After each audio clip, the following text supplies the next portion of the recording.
a la conferencia Selección de Motores Eléctricos de Grandes Potencias, a cargo del ingeniero Jorge Rojas, gerente del producto Motores y Generadores de ABB. Es ingeniero electrónico de la Universidad de los Andes, especialista en gerencia de la Universidad Externado de Colombia, especialista en estrategias de negocios en la industria, gerente de la unidad de negocios de motores y generadores de ABB en Colombia. Cuenta con más de 10 años de experiencia en accionamiento, equipo de automatización en baja tensión, motores especiales y aplicaciones de control de movimiento. De parte de la Universidad de Cital le agradecemos al conferencista por esta oportunidad de ampliarnos un poco el tema que nos ocupa hoy. Muchas gracias.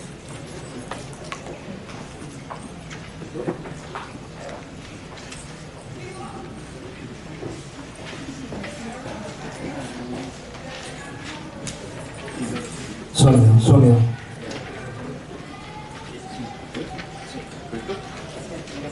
¿Sí? Buenas tardes. Bueno, entonces, sin más preámbulo, bueno, como ya dijeron, yo manejo la parte de motores y generadores en ABB. Como ustedes saben, o si no saben, ABB es una multinacional suiza, pues especialista básicamente en el desarrollo de soluciones en la parte eléctrica. Particularmente vamos a hablar un poco de accionamientos de motores eléctricos.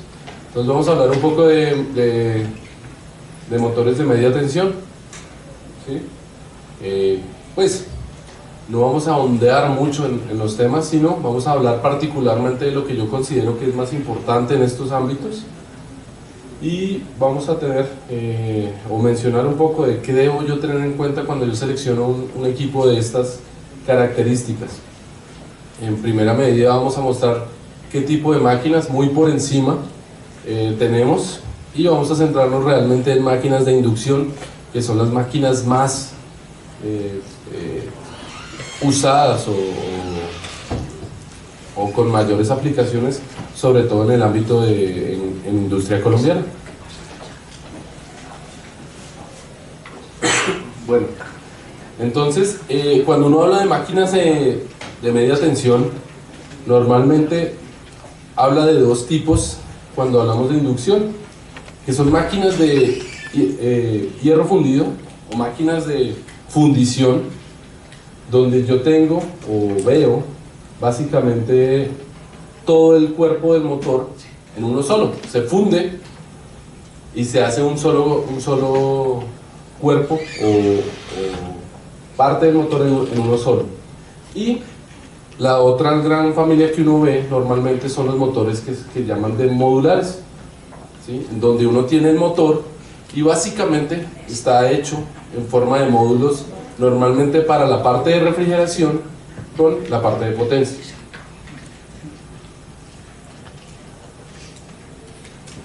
¿Qué otro tipo de productos vemos o equipos vemos? Los equipos de rotor bobinado o de jaula de ardilla, que normalmente pues tienen una particularidad o se usan normalmente en aplicaciones de alto torque de arranque. Las encontramos normalmente en industria azucarera, que son los molinos de los ingenios, o industria cementera. No significa que solo se encuentran en estas industrias, pero son donde más los encontramos. Entonces su particularidad es que yo puedo modificar la resistencia rotórica para poder cambiar esas corrientes rotóricas y a su vez el torque de arranque de estos motores. Motores síncronos, que realmente no son muy usados a nivel de industria colombiana, pero se encuentran unos pocos, y básicamente tenemos dos que son de polos salientes o de imanes permanentes, en donde normalmente se usaban en redes muy débiles, donde yo no quería o no tenía la capacidad de usar corrientes muy altas de arranques, y donde los factores de potencia eran críticos. Entonces vamos a hablar algo de fórmulas básicas, pero pues nada más lo voy a expresar, no me voy a centrar en esto, porque ustedes han tenido mucho tiempo para trabajar en esto y dedicarle mucho tiempo. pero simplemente es para fórmulas básicas que uno debe tener en cuenta en el tema del seleccionamiento o el dimensionamiento. Entonces básicamente aquí tenemos la parte del torque, donde la ponemos en función de la potencia y de la velocidad, ¿sí? Tenemos la velocidad del motor, que va a depender básicamente de la frecuencia de alimentación. Aquí en Colombia básicamente 60 Hz, salvo que sea una aplicación especial, y el deslizamiento del motor, que básicamente nos va a dar un porcentaje, y esto va a estar directamente proporcional a los torques de arranque y a la corriente de arranque.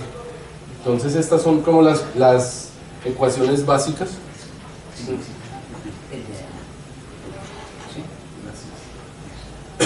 Muchas gracias. Y pues esto básicamente está dado en porcentaje. Para motores de inducción tenemos que eso puede estar rondando el orden del 5 al 7%. Bueno, ¿qué partes componen un motor? Entonces aquí tenemos desplegado lo que es un motor de fundición o de carcasa de fundición, donde pues tenemos desde la parte externa, que vamos a tener todas sus composiciones,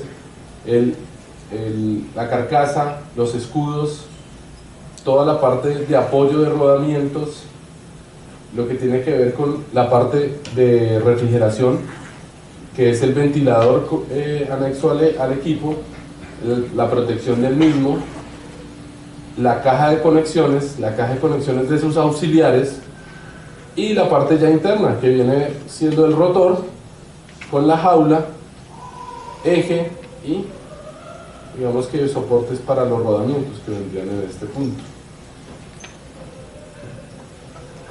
Entonces aquí tenemos un ejemplo de cómo sería un motor de modular y un motor de carcasa de hierro fundido. Entonces, como lo ven, el modular pues básicamente son piezas entre comillas separadas, donde yo voy a armar cada uno de estos y voy a tener rotor con bobinas y su núcleo, y en el caso de hierro fundido voy a tener pues también este mismo conjunto de estator y rotor. Entonces básicamente o internamente un motor de estos es muy similar en su funcionamiento eléctrico y en su funcionamiento básico. Van a variar básicamente dado en la construcción mecánica, algunos accesorios y sobre todo el modo de refrigerar el motor.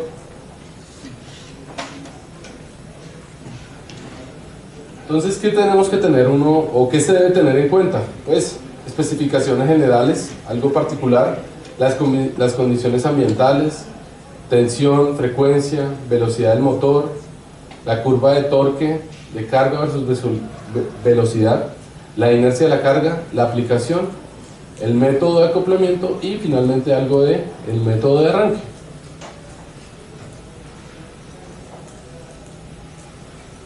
Bueno, los tipos constructivos.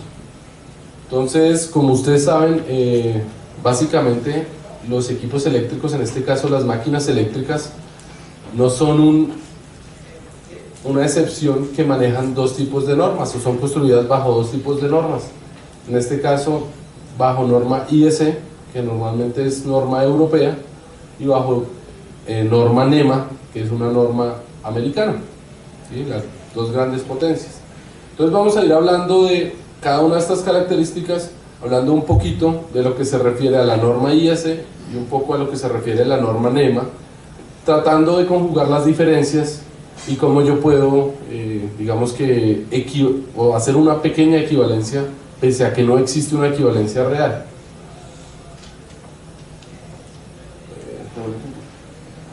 Entonces aquí tenemos en IEC, son básicamente los códigos de montaje, los IM, donde yo voy a tener algunos códigos característicos y dependiendo de esto, yo sé cómo viene la máquina montada o cómo voy a montar, cómo voy a hacer el montaje de esta máquina. Bueno, entonces aquí tenemos algunos ejemplos. Este es el modo constructivo más común o más convencional, que básicamente va a ser el B3, o conocido como B3, más técnicamente como el I1001, en donde lo principal es que voy a tener el motor bajo unas patas y el eje va a estar listo para la conexión. No voy a tener ninguna otra parte o accesorio del motor para que se acople al método de mecanismo o al método de instalación. Acá vemos un poquito también, entre paréntesis, vemos las nomenclatura, o como lo vamos a ver encontrado en bajo norma NEMA, que es F1 o F2, que es básicamente flor, y el F1 o el F2 me va a decir la caja de conexión en qué sentido está o a qué lado está, ¿sí? Después está el montaje. Otro de los montajes, digamos que convencionales, es el IMB1 B corta, que es un montaje vertical con el eje hacia abajo. Entonces este es muy común, sobre todo en bombas. Las grandes bombas de los acueductos, las grandes bombas del sector de petróleo pueden ser o se pueden encontrar en esta construcción, ¿sí? En la forma NEMA se conoce como brida o brida C, que es la más común, y en modo vertical. En su contraparte modular, aquí vemos como las diferencias mecánicas de los equipos, pues yo voy a tener el montaje vertical, donde tengo toda la parte de refrigeración en este lado, o en la parte horizontal B3, donde voy a tener aquí toda la parte mecánica de la refrigeración o el intercambiador de aire.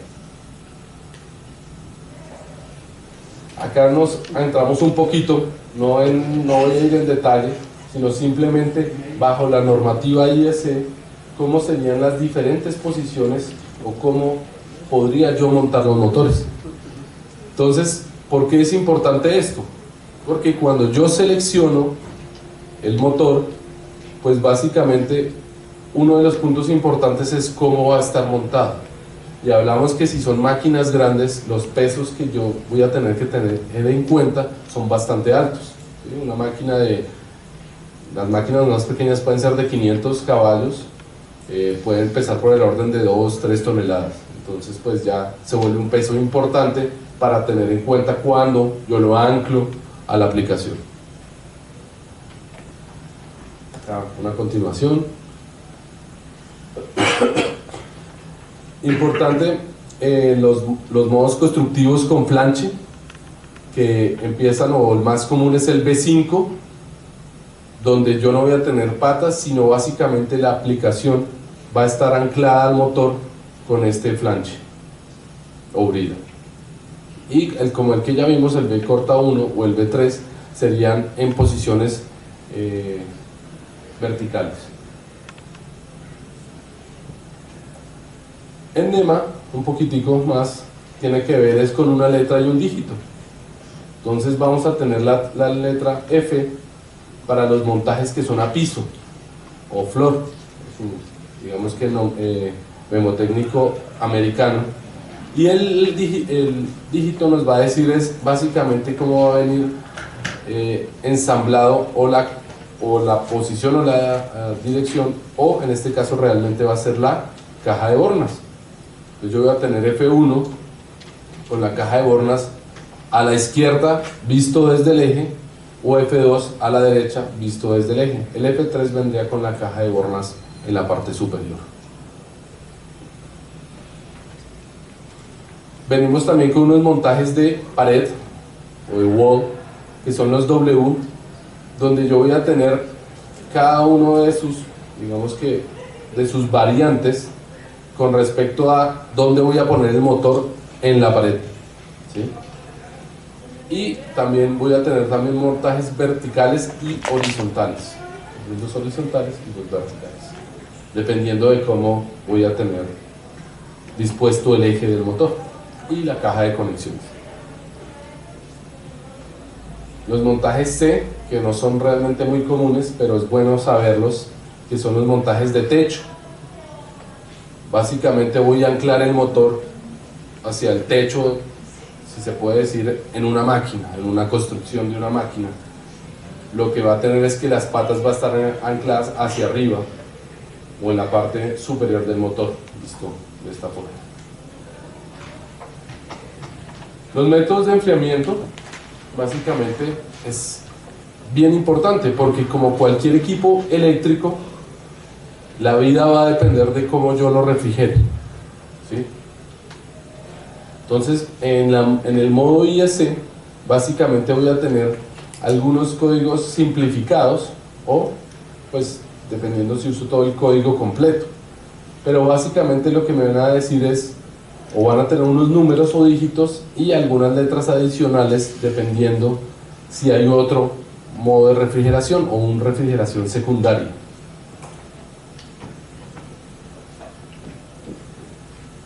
Entonces aquí tenemos nuevamente el listado, no voy a ahondar, ahorita muestro unos ejemplos en los que son más usados, pero lo que yo voy a tener desde lo más básico, que es una convección libre, o sea que el motor se refrigera básicamente por la interacción con su medio, o en algunas tengo lo que se llama autocirculación y autoventilación. Entonces aquí tenemos unos modos un poco más específicos, pero los vamos a mostrar con unos ejemplos que son los más comunes.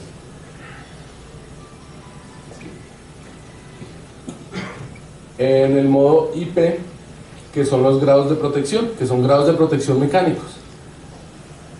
Básicamente estos grados van a referirse a cualquier componente eléctrico, en particular en los motores, pues son muy usados, porque el primer dígito normalmente me va a decir la protección contra los sólidos o cuerpos sólidos, y el segundo dígito contra los líquidos, los fluidos. En particular en los motores o en los componentes eléctricos, los dígitos mecánicos o la parte de sólidos, se hablaba mucho de protecciones contra el usuario o contra el que manejaba la máquina, partiendo de bases de protección contra manos, dedos y herramientas. Fueron ampliándose estos modos de protección. Entonces, a mayor el número, mayor el grado de protección. Entonces, estos, para combinación con la normativa NEMA, pues van a tener unos grados de protección, digamos que combinados. Entonces, empezamos con 23, 24, 54, 55, llevándonos a unos grados de protección mayores en cuanto a sólidos. Bajo la norma, pues vamos a tener protección contra lo que yo les decía, dedos, manos, dedos o herramientas, y en el grado más alto, que son los grados 50, vistos en motores, va a ser protección contra polvo. En el segundo dígito, pues voy a tener protección contra caída de agua o chorros de agua, llegando básicamente al 5, que es de los más comunes o altos en motores, donde yo voy a tener una protección contra polvo por el lado del 5, el primer 5, y el segundo dígito contra chorros de agua en cualquier dirección. En su contraparte NEMA, o bajo norma americana, vamos a tener los ODP, que son básicamente motores abiertos, que son abiertos a prueba de goteo, y los siguientes motores abiertos serían los WP1 o P2, que son básicamente motores protegidos contra ambientes, weatherproof motors 1 y 2, dependiendo del modo de cómo se van a refrigerar. Y después vendrían ya los modos de protección más altos, que son los modos de protección cerrados, que son los TEPB o TEA o TEWAC, que son básicamente motores totalmente cerrados con algún tipo de refrigeración particular, ¿sí? Con intercambiador aire-aire o aire-agua, y en algunos casos tienen ventilación forzada. Entonces, toda esta carreta que les eché un rato, ¿en qué se ve realmente? Entonces, en lo que hablamos en carcasa de hierro fundido, Entonces yo voy a tener los modos más comunes, que son los IC411 o IC416, que normalmente van a venir en IP55 o IP56, dependiendo. Y bajo norma NEMA, que van a ser los totalmente cerrados, refrigerados por un ventilador, o con una refrigeración forzada. Entonces, si vemos acá, es un motor totalmente cerrado que por el movimiento o el ventilador que tiene en la parte trasera, el mismo movimiento del motor hace que él traiga aire y pase por estas aletas, haciendo que el ventilador tenga toda la acción de refrigeración del motor, ¿sí? Este es el modo más común, donde vemos el 80% de los motores los vamos a ver de esta forma. Y ¿qué pasa? Cuando no vengo a hablar mucho de variadores de velocidad, pero es un accionamiento que hoy en día, digamos que muchas de las aplicaciones ya lo usan, y básicamente lo que él me permite es flexibilizar el motor y bajar o subir la velocidad. Entonces, como estos motores están diseñados para una velocidad fija, o en su principio estaban diseñados para una velocidad fija, el ventilador que tienen atrás pues está diseñado para, con esa velocidad, mover un flujo de aire determinado y ese flujo de aire refrigerar el motor. Pero cuando yo bajo la velocidad con un variador de velocidad, porque se han creado necesidades de mejorar producción o hacer más flexible la producción, supongan un ventilador de un horno, yo probablemente no tengo la necesidad de siempre tener todo el flujo del aire de ese ventilador. Entonces, inicialmente lo que hacían la industria era poner dampers o controles de flujo en la salida del ventilador. Conforme la tecnología avanzó y los procesos mejoraron, una forma de ahorrar energía básicamente es reducir la velocidad del motor para bajar el flujo del ventilador. Entonces supongan que una condición extrema, yo voy a bajar la velocidad del motor a la mitad de su velocidad normal o nominal. Entonces, si es un motor de 1800, la bajo a 900, pero por alguna razón la carga es alta, el flujo de aire a la mitad de la velocidad que este ventilador propio da no es suficiente para refrigerar el motor.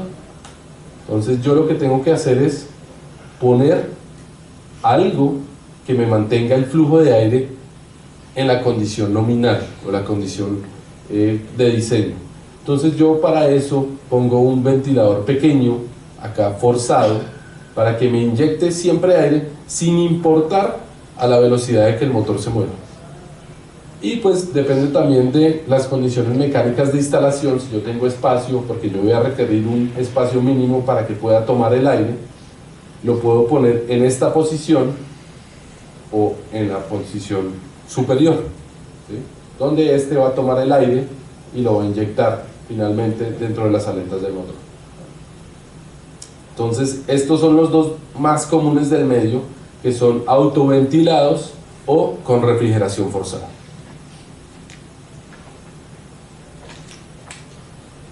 Aquí hablamos ya un poco de los motores modulares.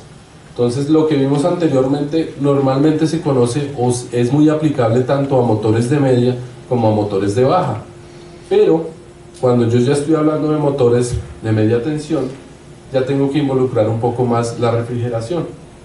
Y en los modulares, digamos que esa modularidad me va a permitir que yo pueda entrar a el motor y refrigerarlo de una forma más eficiente, por llamarlo de alguna forma.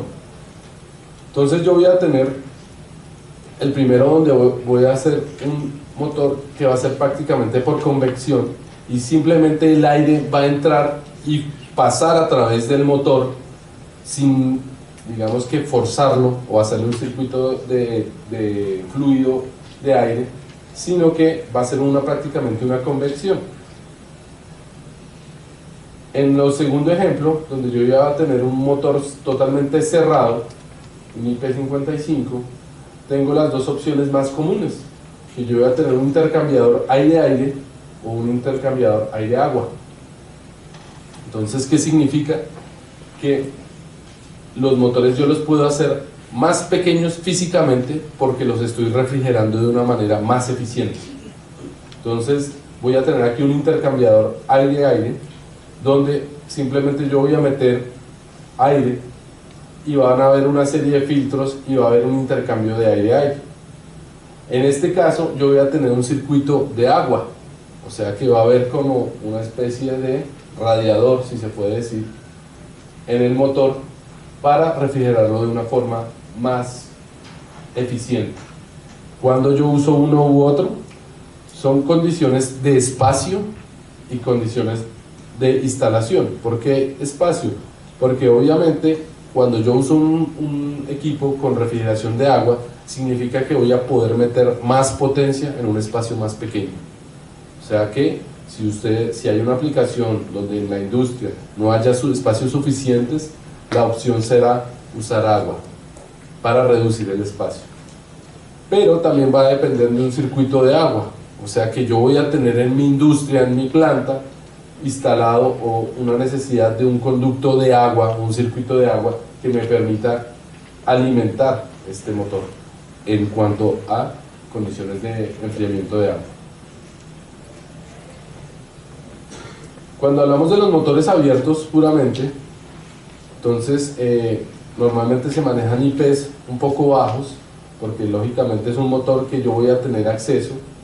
Voy a tener también condiciones de intercambiabilidad, ya sea de ventilación estándar o de ventilación forzada, y que normalmente vamos a conocer como los motores IP o WPI, WPI2 para la norma NEMA.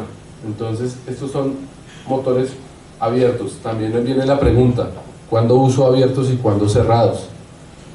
Los abiertos en general son motores más económicos, más fáciles de producir y que también me van a permitir una capacidad de potencia, una densidad de potencia mayor a un motor cerrado por su misma capacidad de refrigerarse, porque yo voy a tener acceso a las bobinas o va a estar abierto a las bobinas y va a fluir el aire de una manera más fácil, por lo tanto se puede refrigerar más fácil. Pero va a depender también de las condiciones de instalación, porque supongan que lo van a poner en una cementera donde el polvo, el polvillo de toda la materia prima, pues se puede meter dentro de estos motores y los puede llegar a afectar. Entonces va a depender de qué tan aislado esté el motor de agentes contaminantes.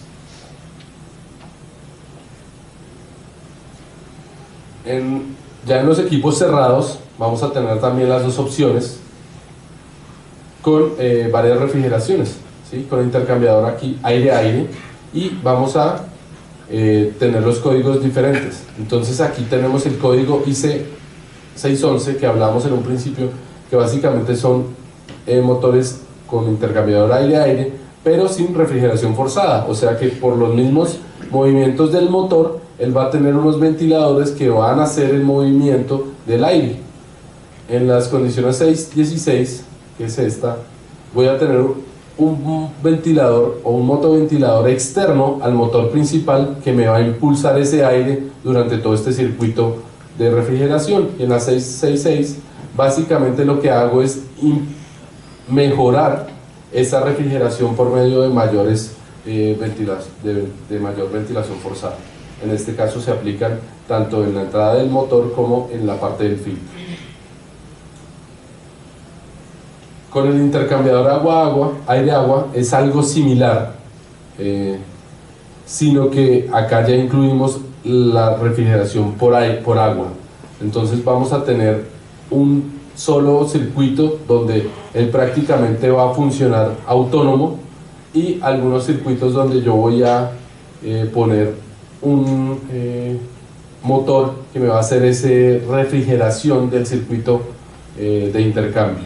Entonces lo voy a tener asimétrico, donde voy a inyectar aire por un lado únicamente, y asimétrico, donde va a ser una inyección digamos que continua o en paralelo.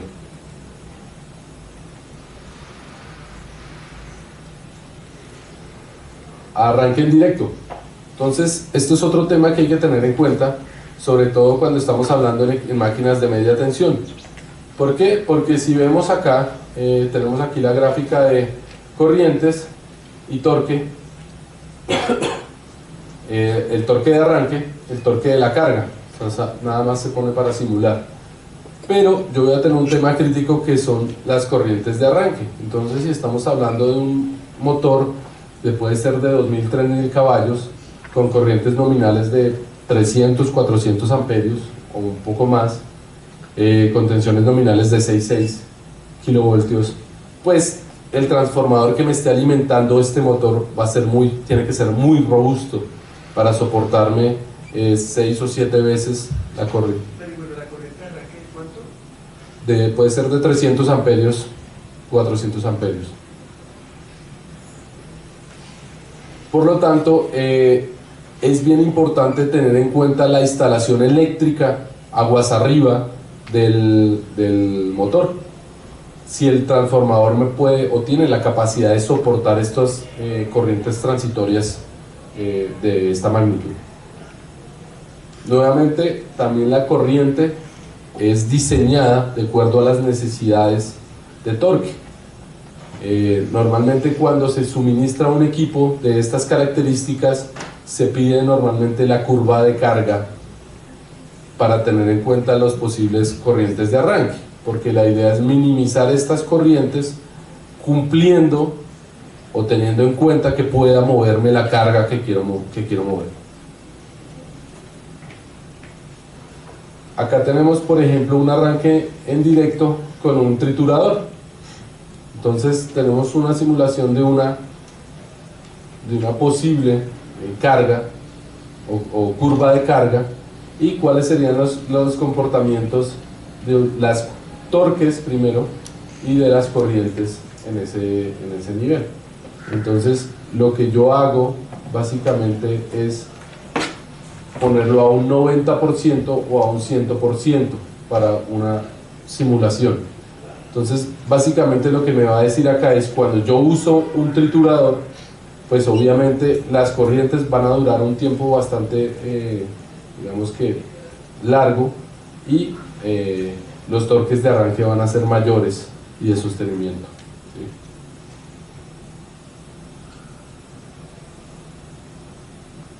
Acá vemos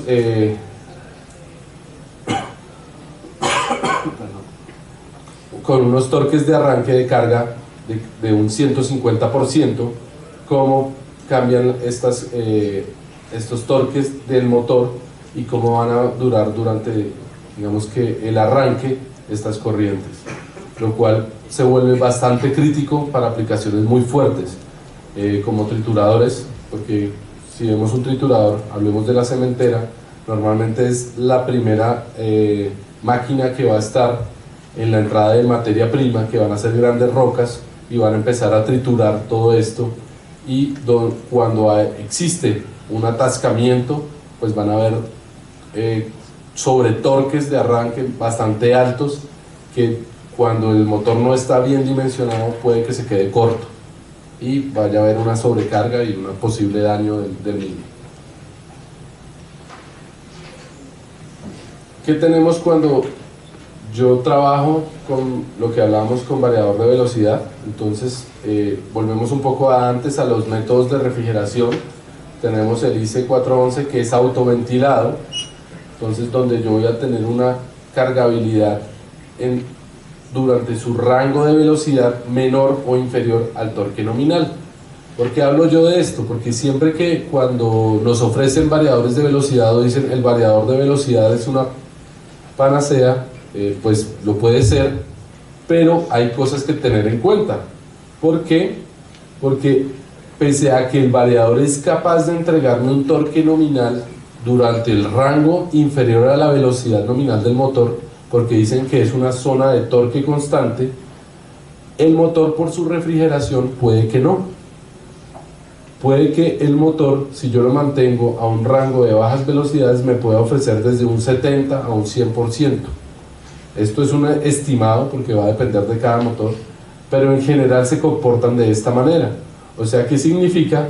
Que yo en realidad a un motor autoventilado de media tensión no le puedo sacar el torque nominal en velocidades inferiores a la nominal por condiciones de refrigeración, básicamente. Entonces, cuando yo quiero sacarle el máximo, yo tengo que usar motores autoventilados para que no pierda su capacidad de refrigeración en velocidades inferiores a la nominal. Esto estoy hablando de rango continuo, ¿no? Para arrancar o pequeños cargas o espacios de tiempo, pues el motor obviamente puede trabajar en este rango sin inconveniente. Estamos hablando de que hay aplicaciones donde yo tenga un servicio continuo, ¿sí? Supongan el triturador que yo lo maneje por 5 o 6 horas a un 70% de velocidad, 60% de velocidad, voy a tener estos problemas. Para transitorios muy pequeños pues no va a haber problema, ¿no? El motor va a aguantar ese sobrecarga en un instante sin ningún inconveniente. Entonces aquí cuando yo ya uso la refrigeración o cuando uso la autorrefrigeración, voy a tener esta curva del motor con una curva de carga, por ejemplo, torque cuadrático. No sé si está permitido que participen, pero me ayudan. ¿Qué aplicaciones son de torque cuadrático? Ya me cansé de hablar.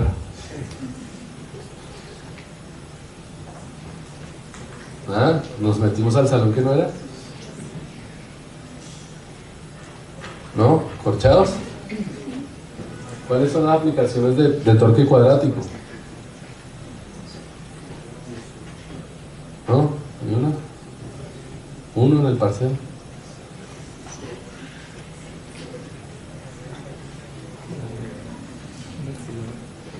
Cuando hablamos de aplicaciones de torque cuadrático, se refiere a aplicaciones que van a depender de la velocidad de la aplicación de la misma. Entonces tomemos en cuenta una bomba, no un ventilador, para hacerlo más simple el ejemplo. Un ventilador. ¿Qué pasa si yo tengo un ventilador de aquí de aspas de 3 metros? ¿Qué pasa si yo lo quiero mover con la mano? Muy seguramente lo voy a poder mover con la mano, ¿sí? Para mandar a 1 RPM, 2 RPM, él lo va a poder hacer. Pero ¿qué pasa si lo quiero acelerar? Entonces, esa aplicación empieza a mover aire y a mayor velocidad, más aire mueve. Entonces se dice que es cuadrática porque la potencia va a crecer en un orden al cuadrado, ¿correcto? Empiezo a mover o a aumentar la velocidad del ventilador, mueve mucho más aire y me va a costar cada vez más hasta que llegue a su límite. Entonces, ¿qué se dice de esas aplicaciones? Que arrancarlas es muy fácil, pero conforme cojan velocidad, acelerarlas se vuelve más difícil. ¿Las aplicaciones eólicas, por ejemplo? Sí, un ventilador, pero ahí funciona al contrario, ¿no? Porque yo estoy generando, pero puede funcionar. Normalmente este tipo de aplicaciones son ventiladores, bombas, centrífugas y compresores, ¿sí? En donde yo voy a tener unos torques muy bajos, a bajas RPMs del motor, pero conforme aumente la velocidad, la carga se vuelve bastante fuerte, ¿sí? Entonces, este tipo de cargas es ideal con motores autoventilados. ¿Por qué? Porque así yo baje la velocidad, pues el torque baja bastante. Entonces no voy a depender que el motor me esté dando su torque nominal. Únicamente voy a usar el torque nominal del motor aquí, en esta zona, en la zona de altas RPMs. Entonces, cuando yo uso este tipo de motor en estas aplicaciones, no voy a tener ningún problema en cuanto a refrigeración. Oye, pues aprovecho que estás ahora. Tenía unas preguntas con respecto al tema anterior. Sí, claro.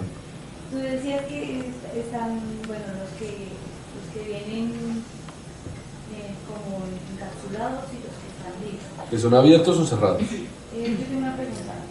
Para Explosion Proof, ¿cuál se manejaría o no existe dentro de la... Bueno, dentro de motores, buena pregunta. En motores de media tensión normalmente también tenemos algo de Explosion Proof, pero entonces no he hablado nada de Explosion Proof. Explosion Proof se refiere a que yo voy a usar motores en zonas con peligro, o que yo voy a tener zonas donde puede haber sustancias que se puedan encender o explotar, ¿sí?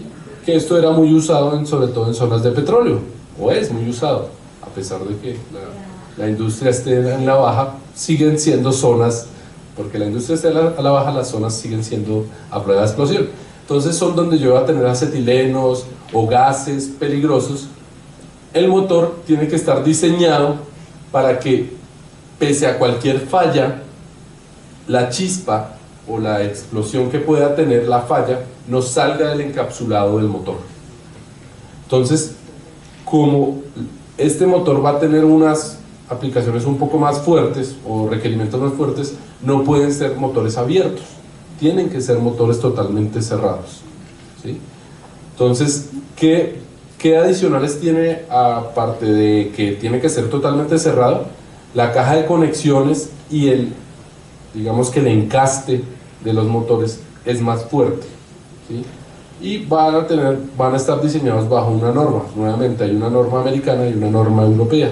Normalmente cuando hablamos de explosion proof se refiere a norma americana.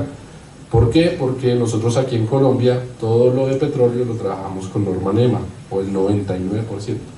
Entonces se habla de explosion proof, pero también hay bajo norma IEC que se habla de normativa ATEX, y vienen las zonas explosivas o no. Digamos que el tema de explosion proof es un tema un poco extenso, da para otra charla, pero respondiendo a tu pregunta puntualmente, tienen que ser motores totalmente cerrados, totalmente cerrados. Y hay una norma aparte que, digamos que aparte de ser totalmente cerrados, tienen una norma específica que me va a decir el grado de el encerramiento, para qué zona sirve, para qué tipo de gases, para qué tipo de polvo, porque está dividida en polvo y gases, polvos explosivos y gases explosivos. Entonces va a depender, polvo normalmente mineras o granos.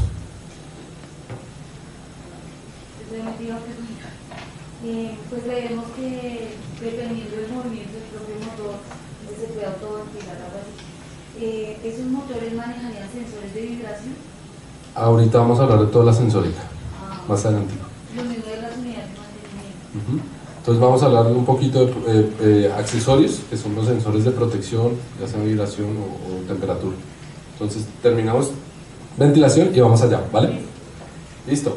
Entonces avanzando, acá tenemos ya lo que es torque constante. Entonces, ¿qué es una aplicación de torque constante? Para ponerla simple, supongan una banda transportadora. Una banda transportadora, si yo estoy transportando kilos o bolsas de cemento, bultos de cemento de 10 kilos cada uno, no va a importar si yo los muevo a 10 metros por segundo o a 20 metros por segundo, la carga es la misma, el torque no va a cambiar, diferente a lo que hablamos con el ventilador, que en el ventilador si yo aumento la velocidad, la carga aumenta, en este caso no. Eso es lo que nosotros definimos como torque constante. Y en este caso, si yo tengo, hablemos una banda transportadora, no va a importar a qué velocidad me mueva porque la carga va a ser siempre la misma.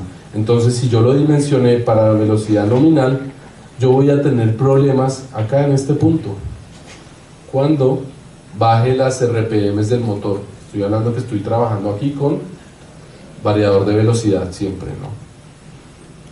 Entonces, para ese caso, sí requeriría o ya bien seleccionar un motor más grande o poner refrigeración forzada. Tengo esas dos opciones.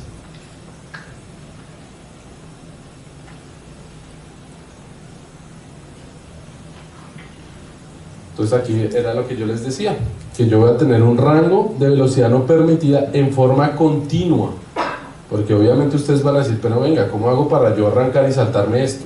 Tengo que pasar por ahí. Entonces lógicamente en un rango no continuo pues voy a poderlo usar, pero en rango continuo 2-3 horas tengo que trabajar en esta zona, y en esta zona no lo puedo hacer con este tipo de motor particularmente. Cuando yo incorporo la ventilación forzada o el IC416, En este caso la curva me cambia porque el motor está ventilado sin importar de la velocidad que esté trabajando. Por ende, me va a poder entregar el torque constante en todo el rango de velocidad. Listo, ahora sí vamos a hablar un poquito de los accesorios. Entonces vamos a hablar algo que es un poco más mecánico, ¿no? Y la gente que es eléctrica dice, ah, me tocó con lo mecánico, que uno siempre le huye, ¿cierto? Pero no es tan grave. Finalmente, el motor es una máquina mecánica que funciona con electricidad, o sea, vamos a tener que meternos con los componentes mecánicos. Entonces, normalmente yo trabajo realmente con dos tipos de rodamientos. Unos que son rodamientos, digamos que una sola unidad, que se llaman rodamientos o se conocen como rodamientos de antifricción, o chumaceras o rodamientos montados, que básicamente son rodamientos que yo puedo casi que desarmar. Entonces, ¿qué va a pasar? Dependiendo primero de la potencia y segundo de la velocidad, voy a elegir uno y otro. Normalmente en los motores pequeñitos siempre van a haber de este tipo, y conforme yo vaya creciendo voy a ver de este tipo, ¿sí? Entonces, ¿qué va a pasar? ¿O qué es un rodamiento? Pues básicamente un rodamiento es un equipo mecánico que va a tener algún tipo de lubricante, que el lubricante, lo que nos dice acá la definición, es que es una sustancia capaz de reducir el rozamiento, calor y desgaste cuando se pone como película dentro de las partes que rotan. Entonces aquí yo voy a tener dos pistas, que está la pista interna, la pista externa y algunos elementos. Esos elementos en lo más común son bolas, por eso sí que son rodamiento de bolas, pero hay de otro tipo. ¿Y por qué de otro tipo? Ya lo vamos a ver. Entonces las funciones de la lubricación: reducir el rozamiento, reducir el desgaste, absorber en cierto modo los impactos y reducir sobre todo el incremento de la temperatura. Adicional, si ustedes se dan cuenta, esto actúa como un sello contra los agentes de contaminación, porque finalmente, como hablábamos que yo tenía un motor totalmente cerrado, ¿por dónde podría llegar a entrar algo? Los rodamientos. Entonces cuando lo vuelvo 55 a 56, lo que yo hago es poner unos sellos más fuertes. Bueno, como les decía, la selección del tipo de rodamiento va a depender de la velocidad, la carga del rodamiento y la vida útil. Esto es bien importante, la carga. Entonces, avanzamos un poquito. Pues aquí tenemos varios tipos, o los tres tipos más comunes que uno debe tener en cuenta. Son los rodamientos de bolas, que son los más comunes, que simplemente voy a tener las dos pistas y el elemento que rota son bolas, ¿sí? Entre uno y otra pista. Entonces aquí yo, poniendo el motor acá en la mitad, tendría el eje y aquí vendrían como las tapas o los soportes. Entonces, lo importante es que lo que va a tener interacción entre el rotor y el estator van a ser estas piezas, las únicas piezas que van a estar en la mitad. ¿Y qué va a pasar? Que cuando yo tengo una carga normal es que yo tengo aquí mi motor parado y lo acoplo a una bomba. Voy a tener un acople de alguna forma y no va a tener ningún problema y va a girar sin ningún inconveniente. Pero el cliente me dice, pero es que hombre, yo no lo voy a acoplar ahí a una bomba, sino voy a tener una polea. Entonces dice, pues bueno, póngale la polea. Pero puede haber algún problema. ¿Por qué? Porque la polea, si yo tengo el eje, me va a hacer una fuerza axial, una radial. Me va a tratar de como romper el eje. Entonces, para esas fuerzas, yo lo que pongo es un rodamiento de rodillos, que me va a permitir mayores fuerzas o esfuerzos ante esas instalaciones. Y acá hay otro nuevo, que es uno que llaman de contacto angular, o también usan rodillos cónicos, pero normalmente el que se usa es el de contacto angular. y este lo que me va a permitir es otro tipo de esfuerzos. Supongan que ahora yo voy a poner el motor en forma vertical. Entonces cuando yo lo pongo en forma vertical, yo voy a tener que, a pesar de que el motor esté girando, el peso del rotor está haciendo algún tipo de fuerza, usted está tratando de salirse. O si yo a ese mismo rotor le cuelgo la polea o le cuelgo algo, entonces voy a tener un esfuerzo adicional, en este caso para tratar de sacarme el eje o meterlo, como digamos si lo voy a poner vertical hacia arriba o vertical hacia abajo. Para este tipo de casos pues uso unos rodamientos de contacto angular que van a permitirme mayores esfuerzos en ese sentido. Entonces, para ponerlo más fácil, ya que somos eléctricos, hay un resumen. Entonces yo tengo rodamiento de bolas para cargas radiales o axiales y para mayor o menor velocidad.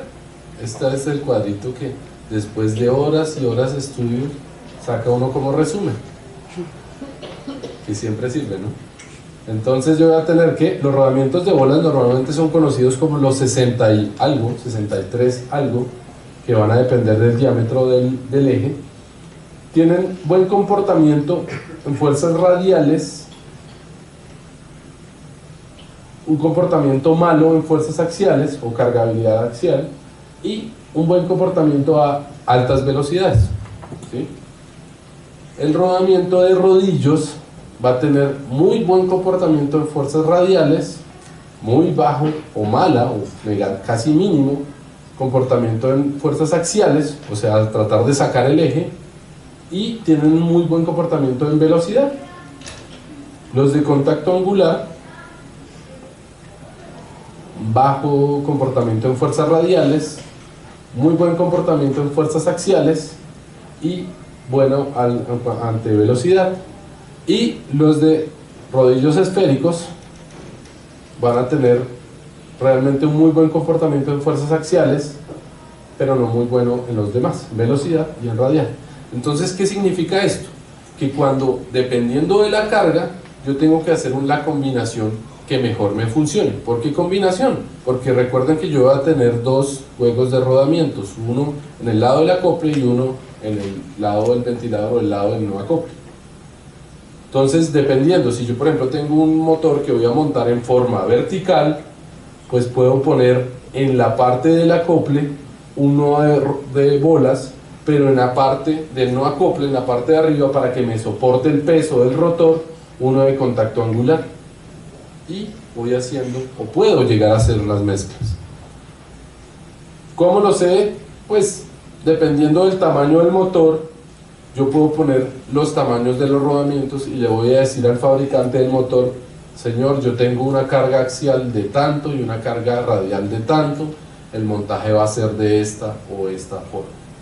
Y nosotros como fabricantes de los motores tenemos que hacer todo el cálculo y decirle: señor, el que usted necesita es este o este.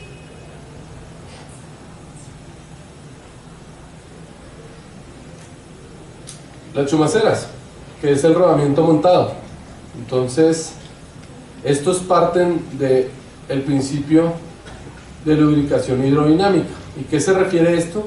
Que entre mayor velocidad, mejor se lubrica el rodamiento, ¿sí? Entonces voy a tener una velocidad mínima o en la parte de descanso, y apenas el equipo empiece a girar, es que la lubricación se empieza a volver más, digamos que, efectiva. De este tipo también tenemos dos, que son los autolubricados o con lubricación forzada. O sea, ¿qué significa? Que fuera de que yo me tengo que preocupar por el aire, también me tengo que preocupar por el aceite del rodamiento. Entonces ya son dos cosas. Entonces uno diría: ¿para qué me preocupo por eso? Porque simplemente cuando llega a cierto tamaño, yo voy a sí o sí necesitar usar este tipo de rodamientos o este tipo de chumaceras. Entonces aquí tenemos también un tema de unidad de lubricación, que cuando uno dice: oiga, pero es que yo compré un motor, Sí, pero es que el motor se tiene que lubricar, lo lamento. También tiene que preocuparse por esto. Entonces, pues voy a tener una refrigeración de la lubricación, un sistema de lubricación, tengo que mantener la presión a cierto nivel, tengo que mantener el fluido de ciertas categorías, etcétera, etcétera, etcétera. Entonces, esto simplemente, porque no me puedo meter en el detalle de esto, es que cuando yo trabajo con motores de ciertas capacidades, 2000, 3000 caballos en adelante, voy a tener que verificar o tener en cuenta todo el sistema de lubricación de los rodamientos, y que normalmente los motores se dañan, o la principal causa de daño son por lubricación, rodamientos, lo que más se daña. Entonces es algo a tener en cuenta. Acá tenemos algún ejemplo del principio de lubricación. Entonces, pues básicamente, ¿qué hacemos? Que antes de que el equipo empiece a rodar, yo debo garantizar una presión en la chumacera, en este caso, en este tipo de rodamiento, para que antes de que empiece a girar el motor, pues yo ya tenga una película de aceite bajo el eje del rodamiento, y una vez empiece a girar, la presión garantice que todo el sistema de lubricación esté bañado por la película lubricadora en este caso, y que el eje y las piezas móviles estén cubiertas de la lubricación para que no tenga ningún daño. Vamos a hablar un poco de las pinturas, que es algo que normalmente nunca se trata. Y otra vez volvimos, somos eléctricos, ¿por qué me habla de pintura? Lo siento, señores, el motor es un equipo que tiene que estar protegido con pintura. Entonces viene también una ISO, que no les voy a enredar con el número, pero básicamente lo que él me va a decir es qué tan durable es el equipo dependiendo de cómo yo lo pinte. Entonces, por norma van a venir unas C1, C2 hasta C5 con grado marino, que son los motores que ponemos en ¿dónde? En los puertos. Es que en los puertos no necesitan motores. En los barcos también se necesitan motores, las grúas, las bombas, los compresores, etcétera, las turbinas. Entonces yo voy a necesitar esto sí o sí, o sea, nos guste o no, nos toca. Entonces básicamente, ¿qué es? A mayor el número, mayor el espesor y las capacidades de protección. Entonces no me voy a enredar mostrándoles que el C2 es esto, que va a tener tantas micras de pintura, etcétera, etcétera, que pues realmente es así. Pero básicamente, ¿qué es? Los motores estándar van a venir, o deberían venir, con un grado C3 como mínimo, con un espesor mínimo de 180 micras. Total. Sí, total, con cada una de sus capas. Entonces va a tener la primera capa, una capa intermedia, una capa de acabado. Cuando yo lo voy a montar, por ejemplo, en solas salinas, lo que se recomienda es que se use C4 o C5 de grado marítimo, M. ¿Por qué? Porque la sal corroe todo, básicamente. Y si el equipo no está bien protegido, el equipo puede durar 3, 6, 8 meses y ya aparece una galleta y se rompe, básicamente. Entonces C5M, que es la más fuerte, va a tener 320 micras de espesor total, con unas capas, digamos que la prime, que se llama, que es de 60 a 80, una intermedia, y la capa de acabado de hasta 80 micras, perdón. Normalmente esto es el espesor, que es lo que me va a dictar la norma.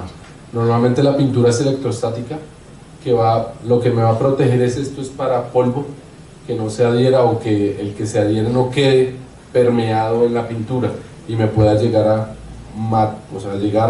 digamos, a romper la pintura y dañarla.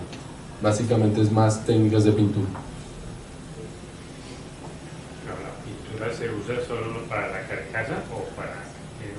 Normalmente es toda la carcasa, el eje normalmente viene en acero inoxidable o en algún tipo de acero que normalmente está protegido y todo el motor va bien pintado, todo. Carcasa, las tapas, cajas de conexión, la protección de la conexión, etc. Todo va de bien pintado. Entonces aquí viene una norma básicamente en cuanto a qué voy a tener o dónde voy a tenerlo. Normalmente los motores arrancan de C3 para en adelante, digámoslo así, porque son ambientes industriales con una corrección moderada. Obviamente, si yo voy a estar en una fábrica de química, pues voy a tener que pensar en otro tipo de protección.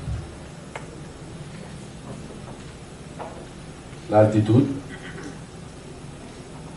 Entonces, al igual que muchos equipos eléctricos, pues normalmente uno usa como dieléctrico el aire, ¿cierto?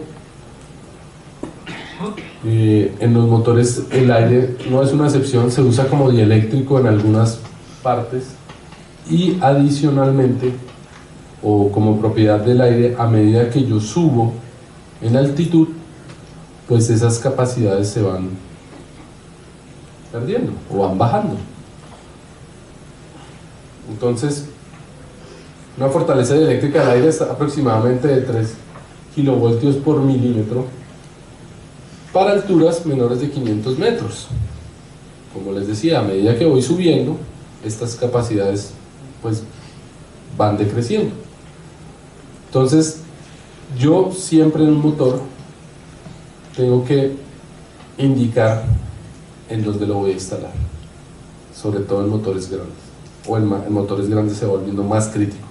Realmente es en todos, pero se vuelve más crítico en estos. Adicional a la capacidad dieléctrica, también el aire pues pierde presión y por ende la capacidad de refrigeración que hablábamos en un momento. Entonces yo tengo que empezar a derratear el motor en alturas superiores a 1000 metros. Normalmente vienen diseñados para alturas de 1000 metros. Entonces es curioso porque nosotros acá en Bogotá nunca derrateamos nada. Y en 2600 el derrateo es más o menos del 89%. Salvo que usted le diga al fabricante que lo diseñe para esta altura, que él ya le va a decir, la potencia nominal a esa altura es tanto. Entonces se debe hacer un derrateo. Esto es más o menos lo que explicamos. Y la elevación de temperatura, es algo bien interesante. ¿Quién sabe de esto? Antes de que lo explique, para que me ayude, aunque sea una diapositiva, ¿no? ¿Sí? ¿Qué han escuchado esto, no? 0, 1. ¿Han comprado alguna vez un motor? ¿Han preguntado aunque sea uno? ¿Han leído aunque sea algo de uno? Esa es la causa por la que se pueden quemar y dañar los motores. Bueno, es la causa, es cómo funcionan y el por qué, realmente. ¿Sí? Se calienta mucho y se daña. Como cualquier equipo eléctrico, va a depender de la temperatura, lo que hablábamos. Entonces, toda la carreta de refrigeración y que forzada y que no, entonces, pero esto obedece a qué. Normalmente el motor es un devanado, ¿cierto? Y el devanado básicamente es una resistencia, finalmente. Entonces yo le estoy inyectando una corriente, él se va a calentar, ¿sí? Entonces, ¿qué pasó? En los años anteriores, hace 30 años, la gente empezó a diseñar, bueno, hace 30 no, desde que empezaron con el diseño de motores, y también aplica para transformadores, en general cualquier equipo que tenga devanado, dijeron, vamos a caracterizar estos devanados o a clasificarlos con algo. Entonces pusieron unas letras. Hace ya unos 30 años, la más común, 30, 40 años, era el clase de aislamiento B. Entonces, ¿qué significa esto? Que finalmente, cuando el motor se diseña con un devanado, el motor tiene que trabajar, o le voy a inyectar unas corrientes, voy a sacarle una potencia a ese motor, una potencia mecánica, y el motor va a trabajar a una temperatura, ¿sí? Y tiene que llegar a una temperatura de operación. Esta temperatura de operación va a estar determinada o clasificada dependiendo a lo que el material con el que se hace el aislamiento soporte realmente. Entonces, hablemos del aislamiento clase B. Entonces uno dice, vean, los motores máximo tienen que trabajar hasta 40 grados, temperatura ambiente, o sea que partimos, ese es como nuestro cero. Y de ahí en adelante se empiezan a calentar. En el aislamiento, o la clase de aislamiento tipo B, él va a soportar 40 grados de base más 80 de temperatura de operación, que es lo que se llama como el rise, o la elevación. Perdone, ese aislamiento ahí se refiere a la laca que está protegiendo el devanado. Sí, pues no es solo laca, realmente en estos hay algunos papeles, hay, digamos, tiene mucho más que solo laca. El conjunto que aísla los devanados uno del otro, realmente es eso. Entonces, ¿qué significa? Que como esto es un devanado, un alambre, en este caso no es un alambre, son unas láminas, esas láminas se van a empezar a calentar. Entonces lo que hablamos, 40 grados de temperatura más 80 de el propio desarrollo de la paso de corriente, y normalmente se dejaba un pedacito que le daban X grados como de seguridad, que lo llaman el hot spot. Entonces, ¿qué significa? Que el motor va a operar aquí 40 y con una elevación de temperatura de hasta 80, y debería trabajar hasta un top de 120.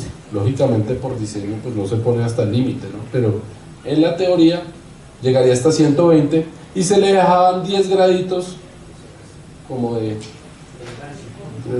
seguridad, por llamarlo algo así.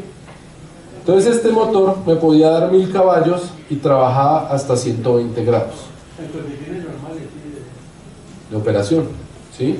Estoy teniendo en cuenta que hasta 40 grados, estoy en una cementera y ya la temperatura puede ser 32, 35, no sé, la temperatura ambiente donde está el motor. Eso eran las clases. Entonces después diseñaron mejores materiales, mejores aislantes, mejor todo, y pudieron hacer esto mismo, pero ya no 80 sino hasta 105 grados. O sea, tengo 105 y 40, 135 y 10, más o menos 155 grados es el aislamiento clase F. Y el H, que ya es algo que ya pueden fabricar, que nos va a dar 40 más 125, 165 y 15, 180 grados. Por lo menos en matemáticas estamos bien. Oye, ¿y esos motores FIH están regidos por alguna norma, digamos, para protección del personal? Porque a 180 grados si alguien le pone la mano. Bueno, valga la aclaración, esto es temperatura del devanado. O sea, no es al exterior de... Y además creo que yo no le voy a poner la mano a ningún motor de 1000 caballos. Pero mira que a la hora de cerrarlo en una planta sí se debe tener en cuenta para que lo como... Claro, mira, digamos que por efecto práctico, y esto pasaba, y es valga la aclaración, en los motores de hace unos años cuando eran clase B, el operario llegaba y lo tocaba. ¿Por qué? Porque si yo tengo más o menos 120 grados en operación, en carcasa yo voy a poder censar unos 60, 70, los voy a poder censar, y el operario lo tocaba, y de hecho lo hacía muy empíricamente, decía, uy, este motor está muy caliente. Yo no veía al operario que lo tocaba, uno decía, no voy a tocar nada. Pero realmente uno nunca toca los motores, porque ¿qué pasa? Eso era antes. Ahora en carcasa yo voy a poder censar unos 90, casi 100 grados. O sea que tocarlo es peligroso. O sea, estos No, la carcasa se puede llegar a calentar. Los motores no están diseñados para que nadie los toque y se sienten en ellos. Los motores están para operar y mover máquinas. Punto. Si tú lo tocas, es peligroso. Si tú tocas el eje y está girando, te puede quitar la mano. Pero con 300 empleados en una planta, o sea, a lo que voy es eso. Estos motores necesitan un espacio, un aislamiento. ¿Hay alguna norma que nos diga? Eso es otro tipo de normas que no es de diseño de motor, que realmente es norma de seguridad y que empieza en el SIL 1, SIL 2 y SIL 3, y hay otro tipo de normativa en cuanto a equipos o peligros en la industria, que hay normativa para temperatura, para aprisionamiento, rotación, corte, espacios confinados, bueno, etcétera. Es una norma de seguridad que pues no está en el alcance de esto, pero sí existe, sí existe. Acá en Colombia es una ISO que volvieron, pero no la desconozco, no me sé. En la 50 en el capítulo 7 está la cuestión de la seguridad. De las temperaturas que se deben manejar con respecto a los sitios de trabajo para que no haya correcto problemas de... Sí. O sea, sí hay una normativa, este no es el alcance es para... pero sí existe. Y ya es sensor, o sea, hay un sensor que nos dice que estamos llegando al límite de eso. Sí, bueno. Entonces, esto es para explicar el por qué o cómo funciona un motor y realmente a qué viene este objetivo. Que si supongamos yo tengo un motor que trabaja a 40 grados y que por diseño me va a dar 1000 caballos y sube 70 adicional, o sea, tendría aquí 40 más 70, 100. ¿100? O sea, así están poniendo atención. 110. Entonces, ¿qué pasa? Si yo pasara ese mismo motor a un aislamiento clase F, seguramente le puedo sacar 1100, 1200 caballos. Y ese es, digamos que eso es el objetivo de mejorar el aislamiento, es que dar más potencia en menor espacio. Me va a permitir subir más la temperatura, ¿sí? Entonces, cuando uno diseña un motor, realmente una cosa es el aislamiento y otra cosa es lo que llaman la elevación o el rise. Porque a usted le pueden decir, vea, este es un motor con aislamiento clase F, pero con un rise de temperatura clase B. Entonces uno dice, ¿cómo así? Espere. Ahora sí, mire, usted me aquí, me está embolatando para venderlo. Realmente lo que haría sería que el aislamiento me va a soportar esta temperatura, pero el diseño del motor está hasta máximo 80 grados. O sea que para proporcionar la potencia que dice que tiene, 1000 caballos, 500 caballos, los que sea, se va a elevar hasta 80 grados máximo, si es un rise B. Pero usted dice, no me importa, yo necesito que quepa en este espacio pequeño. Bueno, entonces le puedo hacer un motor con aislamiento clase F con un rise F, o sea que va a subir hasta los 105 grados. O peor aún, me puedo llegar hasta aislamiento clase H con un rise clase F o un rise clase H, ¿sí? Las combinaciones que yo quiera. Yo puedo ir hasta lo máximo. El caso es que yo no puedo superar, dependiendo del aislamiento, estos límites, porque ya el aislamiento se rompe, se quema hasta ahí ya en temperatura, ¿sí? O sea que yo a un motor de 1000 caballos le puedo sacar la potencia hasta que se reviente. Lo puedo sacar. El motor no es que es de 1000 caballos y él solo me da 1000 caballos. Si yo le quiero sacar más, hasta que se queme. No hay límite. Obviamente ya viene el tema de protecciones y yo tengo sensores de temperatura, etcétera, etcétera, etcétera. Pero por la teoría yo podría quemarlo, ¿sí? El factor de servicio es algo interesante. El factor de servicio es algo que se inventó realmente la gente de NEMA, los americanos. Y el factor de servicio lo que nos dice es que es la capacidad que tiene el motor para operar sin dañarse. Entonces, ¿cómo así? Bueno, es que si dice factor de servicio 1.15, significa que él me puede dar un 15% más de lo que tiene en placa sin dañarse, o en operación continua. Pero también nos dice otra cosa que, hombre, entre más yo caliente el devanado, le bajo su vida útil. ¿Sí? Aquí no habla nada de vida útil, aquí dice sin dañarse, o sea que yo le puedo sacar el 15% y él sigue operando. Que me iba a durar 15 años y ahora me dure 10, es otra cosa, pero yo se los puedo sacar. ¿Pero los factores de servicio son, digamos, tiempos relativamente cortos o pueden ser constantes? Según la norma, podría ser constante. ¿Sí? Digamos, en el deber ser o el factor servicio se creó, realmente es para dar ese porcentaje de por si cualquier cosa, por si yo no tuve en cuenta el derrateo por altura, por si estoy operando a una temperatura un poquito más alta, por si ese es el, digamos, se concibió con esa idea. El problema es que aquí la gente dice, no, ahí dice factor de servicio, yo le saco lo del factor de servicio y se lo voy a sacar, que normalmente pasan muchos que fabrican bombas. Entonces usted cuando compra una bomba de 100 caballos realmente es de 115, pero hoy dice 100, pero le sacaron el factor de servicio. Entonces lo usan permanentemente, pero no Es como un nivel de ¿Cómo electricidad. sabe dimensionamiento? realmente es como un colchón que da el motor para que usted lo tenga, pero usted verá si lo usa o no, si usted usa el colchón o no, ¿sí? Como para el diseño de aplicaciones también. Sí, normalmente, ¿por qué? Porque en la aplicación uno dice, yo lo dimensioné así, pero dele un factor de servicio por si cualquier eventualidad pasa, ¿sí? Entonces, es siempre muy discutido, porque entonces, yo le puedo sacar esto, pero entonces no, entonces se me va a dañar, o sí o no. Bajo la norma dice, es la capacidad que tiene el motor sobre su capacidad nominal de operar sin ningún inconveniente y sin límite de tiempo, bajo la norma. No tengo yo problema. Pero entonces, ¿qué pasa si yo opero el motor al límite? Cualquier cosita se quemó. ¿Sí? Bueno, aquí estaba el ejemplo en factor de 1.0 o factor 1.15. Entonces aquí están las clases de aislamiento.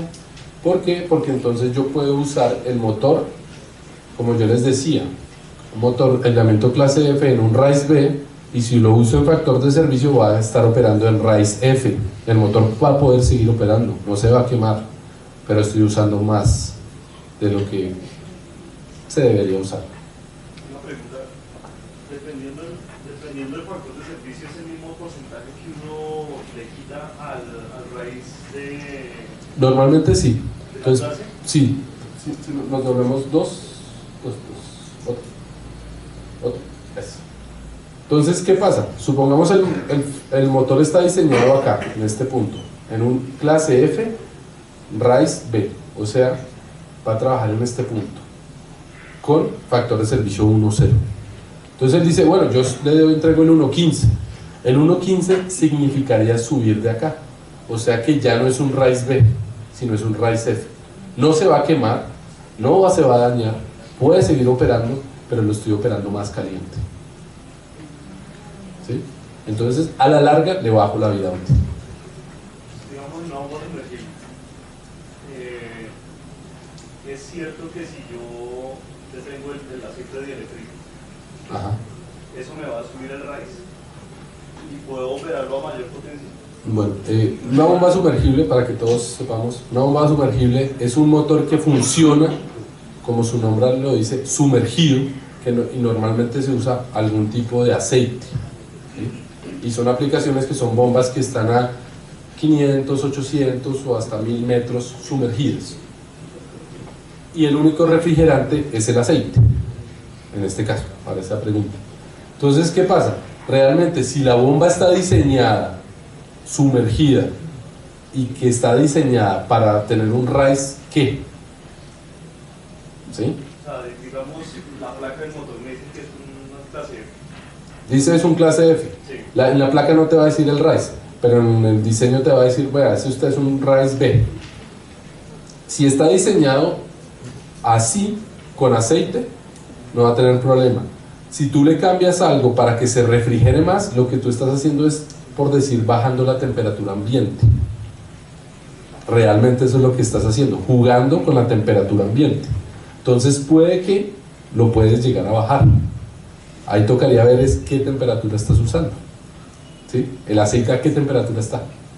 Entonces como lo que tú haces es desplazarte en esta gráfica, subirte un poco o bajarte un poco. Entonces tú ahí jugarías con la temperatura ambiente. Si supongamos tú la desplazas 20 grados hacia abajo, pues se te mueve todo 20 hacia abajo y el aislamiento te lo va a soportar. ¿Sí? Y debe durar más. Va a durar más. O sea, entre más frío trabajes, mejor.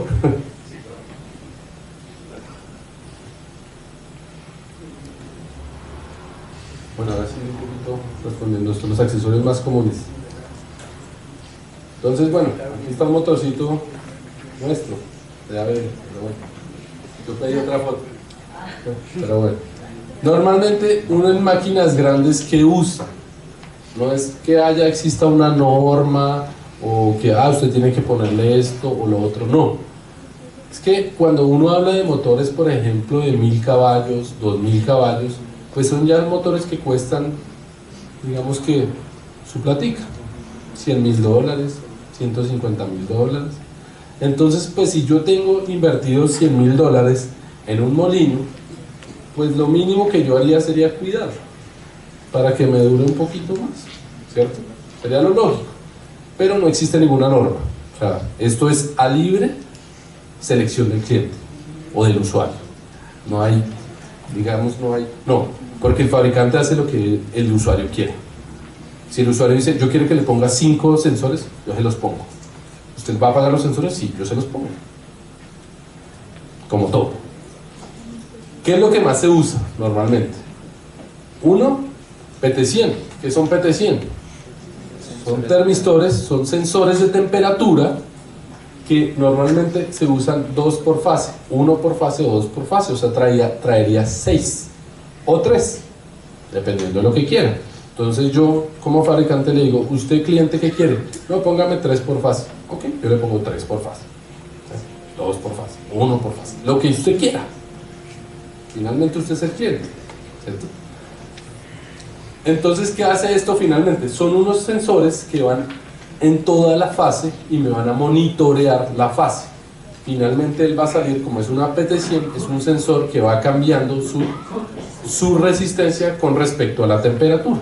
Y se dice que son 100 porque cambia a 100 grados, tiene una pendiente de 100 grados. Él va cambiando su resistencia. Voy a tener que usar algún tipo de relé o equipo que me pueda medir ese sensor para que me lo ponga en términos de temperatura. Y yo le puedo decir, vea, emítame una alarma a los 130 grados o emítame una falla a los 135, etc. Ya lo pone uno, digamos que uno quiere. Normalmente se ponen 2 por fase en máquinas grandes y también se ponen PT100 en rodamientos. ¿Por qué? Porque lo que yo les decía, uno de los fallos más comunes en los motores son los rodamientos. Entonces, para que el motor esté ok, yo también tengo que sensar si los rodamientos están trabajando a una temperatura óptima. Entonces uno dice, ¿cómo así? Es que el motor también me calienta los rodamientos. Entonces habíamos hablado que por fricción aquí va a haber un calentamiento, ¿cierto? Y también por conducción mismo del medio. Siempre va a haber una temperatura. Normalmente uno dice que los rodamientos operan correctamente cuando operan más fríos que 90 grados, pero va a depender también de la máquina, qué tan grande es, las temperaturas de operación, en dónde está puesto, etc. ¿Qué otros accesorios normalmente yo le pongo? Le pongo sensores de vibración. Entonces también yo puedo pedir, póngame un sensor de vibración. Entonces uno dice, bueno, vibración ¿cómo? Normalmente uno pone los sensores en los rodamientos. ¿Por qué? Uno va a tener ahí 3 ejes, que es el eje horizontal, la vertical y la axial. Tiene uno 3. Entonces puede, dependiendo de lo que usted quiera. ¿Qué les digo? Porque uno dice, bueno, ¿qué es lo que pasa? Por ejemplo, las bombas, uno normalmente le pone un sensor de vibración axial, porque la bomba tiene un empuje y trata de meter el eje. Entonces, si esa vibración es muy alta, uno dice, hay un problema con la bomba. Y disparen, falla, alarma, etc. o en una aplicación si está vertical, etcétera. Entonces uno mira qué es normal para la máquina donde lo está instalando. Por norma, uno usa que sean más o menos 4 milímetros por segundo, es lo máximo. Arriba de eso se considera anormal, pero pues depende de la máquina donde lo esté instalando, ¿no? Bueno, están las cajas de terminales, se pueden usar CTs para medida de corriente, ¿sí? Entonces uno puede pedir en la caja de terminales unos CTs para la medida. Transformadores de corrientes. Entonces yo con esos transformadores puedo medir la corriente del motor, ¿sí? ¿Por qué? Porque el motor puede estar manejado por arranque en directo, por un arrancador suave, por un variador de velocidad. Cuando yo tengo un variador de velocidad, normalmente el variador me mide todo, pero si estoy arrancando en directo, ¿quién me lo está midiendo? Yo puedo tener un relé de medición o etcétera, pero como les estoy diciendo, son los accesorios que podría ponerle en el motor. Yo puedo pedir que vengan con CTs.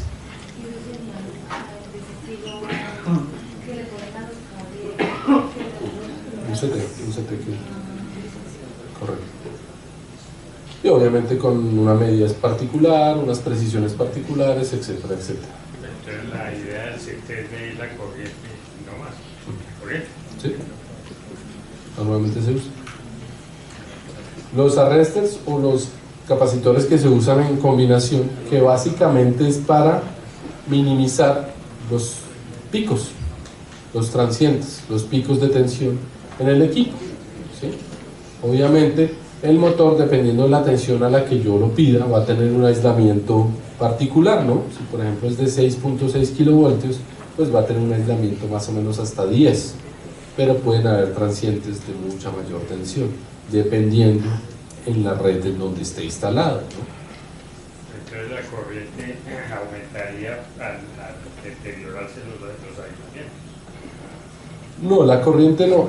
Realmente cuando se van deteriorando el aislamiento, digamos que lo que va a pasar es, dependiendo cómo se deterioren, van a empezar a ver un pequeño desbalance de tensión que termina en desbalance de corrientes, por ejemplo. Depende, es difícil.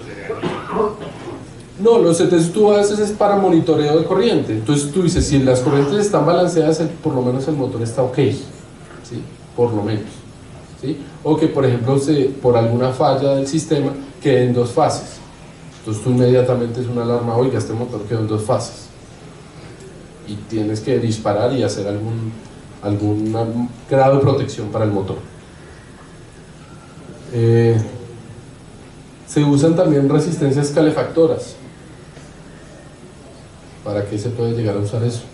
Un clima muy frío. Con mucha humedad, realmente. Un clima con mucha humedad. Entonces, ¿qué pasa si yo estoy operando mi motor? Lo apagué, el motor se enfrió, estoy en el valle, en una azucarera, con una humedad del 90%. Se enfrió el motor, por convección, por respiración, el motor va a meter aire dentro del motor, por más de que sea IP55, Aire húmedo. se va a meter y el aire mete humedad. Cuando se condense, cuando yo vaya a volver a arrancar el motor, después de que pare hoy viernes y el lunes que voy a arrancar, la humedad queda metida en el motor. Entonces, ¿qué pasa? Uno que usa, uno pone, apenas apague el motor, prende las resistencias para evitar que se meta humedad al motor. ¿Cuánto tiempo? Mientras esté quieto el motor. Cuando lo vuelva a poner a arrancar, obviamente como el motor se calienta, pues no va a dejar que ingrese esa humedad. Para eso se usa. Hablamos de esto, sensores, que te decían.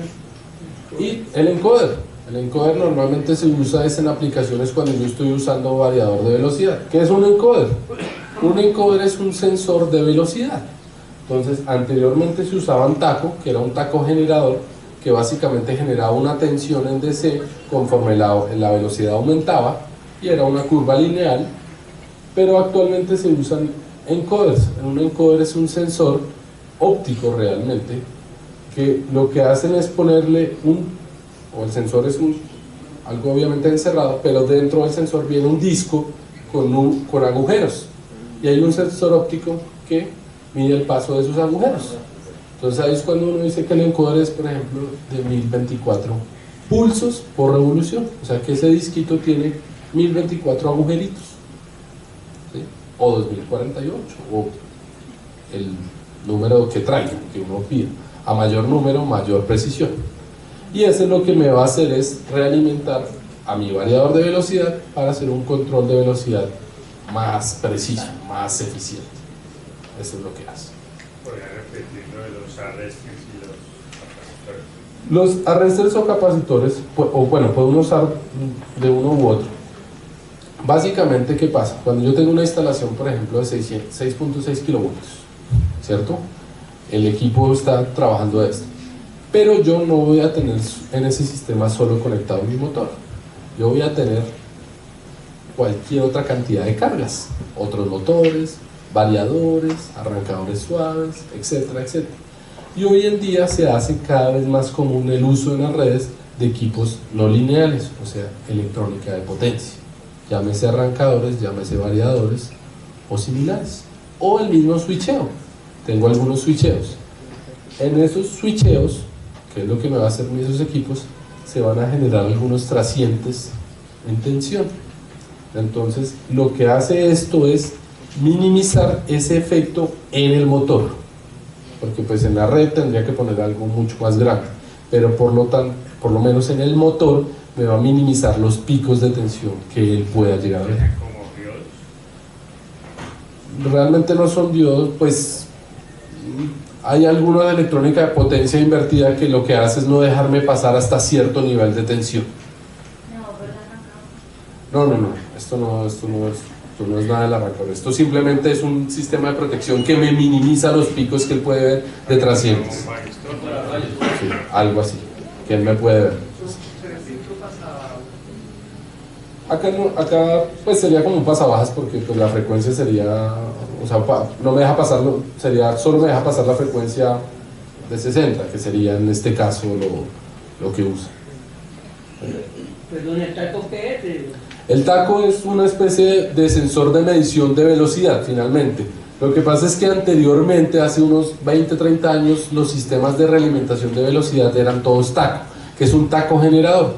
A mayor velocidad me generaba un voltaje en DC, por ejemplo. 0 voltios, 0 velocidad. 100 RPM, 10 voltios, 20, 30, etc. Dependiendo de cómo fuera la especie. ¿Pero ese sistema cómo trabaja? ¿Con impedancia? No, se pega digamos, en la parte trasera del motor, en el eje, y él empieza a girar. Al girar, él va generando tensión, empieza a generar tensión. Sí, pero esa generación es por... Sí, es una impedancia, es como haga de cuenta como si fuera un bobinado pequeño, un generador chiquitico, un generador pequeñito. Exacto, es eso. Un generadorcito ahí, pequeñito.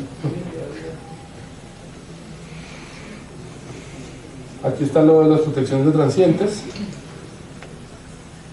Entonces, lo que hablábamos un poco, que es básicamente para reducir o minimizar esos efectos en el motor.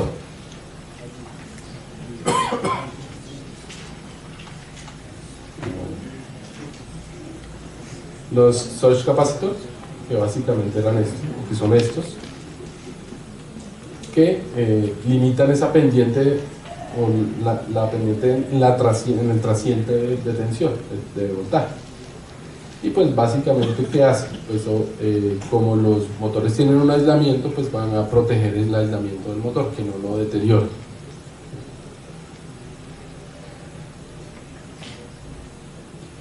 El lighting, el surge, es este, que limita los valores cresta o los picos de tensión.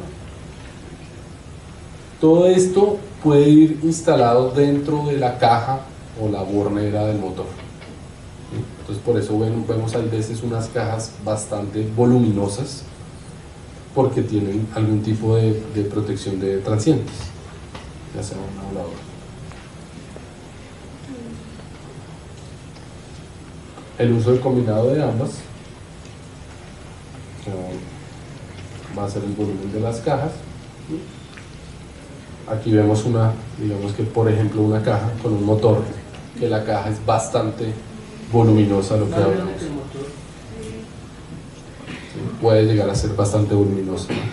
Entonces va a depender realmente de donde yo lo vaya a utilizar, ¿sí? Si la red que yo voy a utilizar voy a tener muchos transientes, pues obviamente se va a tener que hacer un estudio de calidad de potencia de esa red.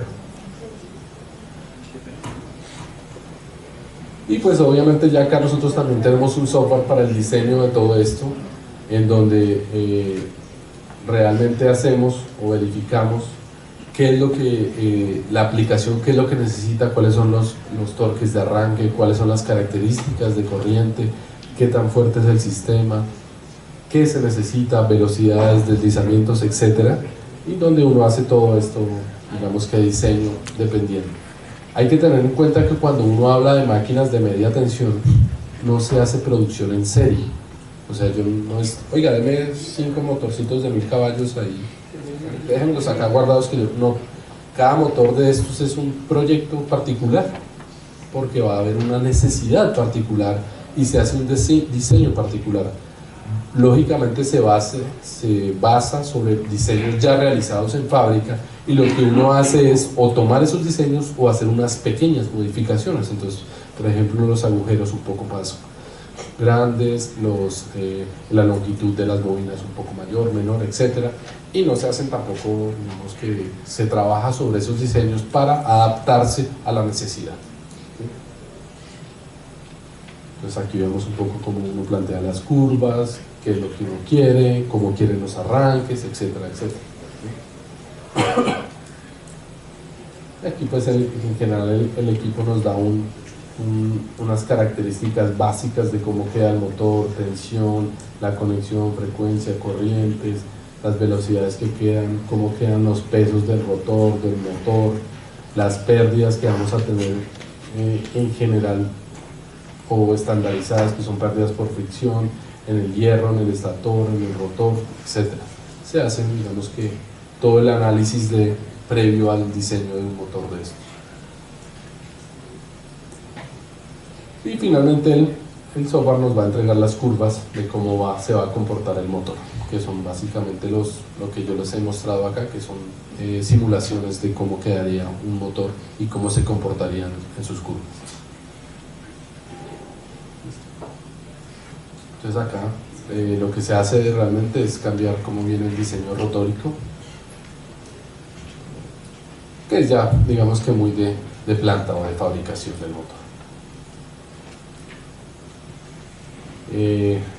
Con los anchos de barras, altos de barras, el agujerito,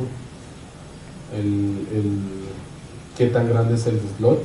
Entonces uno puede cambiar el RAES, la eficiencia, el factor de potencia, la corriente de arranque, el torque de arranque, el torque de pull-up, el tiempo de arranque, etc. Entonces ahí es donde uno empieza a manipular, digamos que al detalle, cómo va a cambiar el diseño de este motor. Como les decía, no son motores que se hacen en serie, sino se hacen bajo pedido y diseño de cada uno. Entonces acá vemos cómo termina o cuáles son cuando se incrementan, por ejemplo, los agujeros o se ponen más angostas las barras, qué puedo yo cambiar o qué estoy cambiando, variando cada uno de esos parámetros. Y eso es todo lo que tenía que yo traerles acá. Hay mucho más tema para hablar, pero el tiempo es corto y también la voz no dura mucho. Entonces,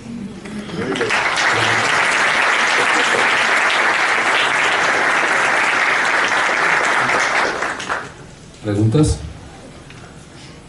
En la cadena de valor del motor, ¿qué procesos o cosas se tercerizan? Dentro de ABB, dices tú, la fabricación, realmente, wow, nosotros fabricamos casi todo, diría yo, de pronto, sí, casi todas las partes las hacemos. Nosotros tenemos actualmente en motores de media tensión 3 plantas, una en Finlandia, que queda ahí el del Centro de Desarrollo de Motores. Tenemos otra en Italia, donde se hacen básicamente motores grandes, síncronos, de anillos, y hay una en China, que es la más reciente, que se están haciendo de inducción hasta tamaño 550, de inducción y de modulares y NXR, que son los de fundición. Entonces yo diría que se hace un 90% del motor, se hace en nuestra planta. De pronto algunas partes como amarres o algunas piezas de aislamiento se traen para armarlas, pero se hace casi que un 90% dentro del motor, dentro de la planta del motor. ¿Sí? Sí, señor. Dos preguntitas. Primero, ¿qué posibilidad hay de que ustedes nos agreguen esta presentación a los correos? Primero. Segundo, hay un tema bastante interesante, pues, la gama de productos de ABB, que son los aerogeneradores. Sí. ¿Qué posibilidad hay de una charla sobre ese particular, dado las necesidades que está enfrentando el país de energías alternativas? Entonces, la primera es fácil, sí. La segunda también lo podemos hacer. No sé usted en dónde sería el espacio, lo podemos adecuar. Yo también manejo todo el tema de generadores, que básicamente es algo similar al motor, pero hay ciertas cositas que son diferentes.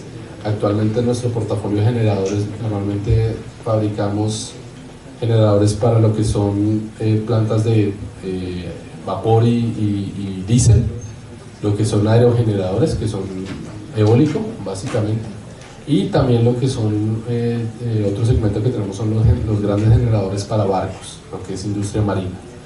En donde no estamos muy presentes en hilo como tal el generador, pero para eso sí tenemos. Entonces podemos, si quieres ahorita tomamos los datos y cuadramos cómo podemos hacer este tipo de charla o de información. ¿Suenan fáciles las preguntas? Tengo otra pregunta, en la parte de logística, ¿cómo son los tiempos? Desde el diseño hasta pues ya el consumo bueno, final. no te puedo dar un tiempo exacto porque va a depender de la magnitud del motor y de la complejidad, pero normalmente se pone una orden. Se toma más o menos de 2 a 4 semanas, dependiendo de la complejidad en el diseño. Este diseño se dan los planos, o dice uno planos, pero realmente toda la información técnica del motor para aprobación del cliente. Una vez se apruebe, se puede tardar en fabricar de 14 a 20 semanas un equipo de estos, dependiendo del tamaño, ¿no? O sea, si es un equipo pequeño, algo entre comillas simple, pues puede salir en 14 semanas más o menos. Si es algo muy complejo, por ejemplo algo de anillos con un diseño muy especial, puede llegar a tomar bastante tiempo. ¿Más preguntas? ¿En motores de baja tensión hay producción en Colombia? No. La planta, no, de hecho lo hacemos en Europa y en China, en India. Nosotros en el 2012, como ABB, compramos a Baldor Electric. Ese Baldor venía con Baldor, Reliance y Dodge, que es parte mecánica. Entonces tenemos en Estados Unidos 14 fábricas, desde motores DC, AC y media tensión, Baldor también. Entonces lo más cercano es Estados Unidos, que es todo lo marcado Baldor y que no vamos a quitar la marca, simplemente es una marca, digamos, nuestra de ABB y que va a seguir produciéndose normalmente. Yo he visto, no sé si los variadores de ABB que tienen capacidad de generar hasta 90 Hz. He visto algunos. Si yo le pusiera eso a un variador, a un motor de estos, me genera un aumento de velocidad. ¿Los motores están capacitados para ir más allá de velocidades nominales? Bueno, entonces, Primero, el variador va a depender realmente de la frecuencia de conmutación del variador para poderme generar el PWM a llegar a 90 Hz. Normalmente un variador por ahí hasta 120 Hz no va a tener problema. Eso uno en la parte eléctrica, el efecto es que voy a aumentar la velocidad, ¿sí? Hasta, obviamente, si voy a 90 Hz, significa que voy al 150% de la velocidad, perdería un poco más del 50% del torque.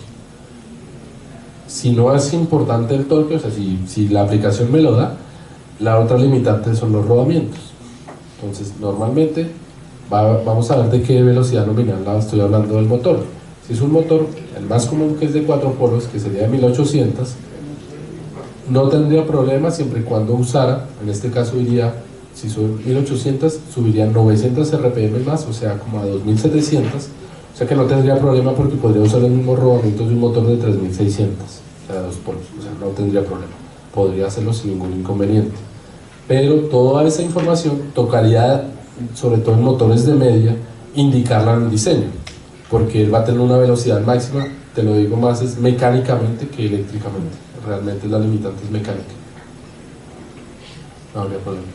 Pues yo no sé que en los motores de fuego trae dos tipos de rodamientos, ¿cierto? Dependiendo lo que se haya utilizado. Sí, la velocidad, dependiendo de la carga, realmente va a depender mucho de la cargabilidad. O sea, si las cargas axiales y radiales son altas, entonces yo puedo usar uno u otro.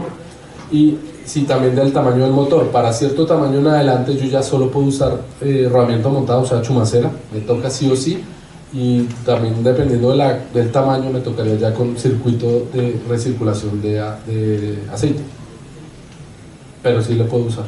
No, bueno, ¿para qué motores así más o menos ¿De qué tamaño? Podemos llegar en rodamiento estándar, o sea, rodamiento antifricción, más o menos a 1500 caballos. 2000 caballos, dependiendo, más o menos. Y ya ahí en adelante me toca usar rodamiento montado, chumacera. Y en esos tamaños. ¿Cuál es el tiempo promedio de arranque del motor en media tensión? ¿O eso depende desde la potencia o depende desde la carga? No, es del diseño, es de la curva del diseño.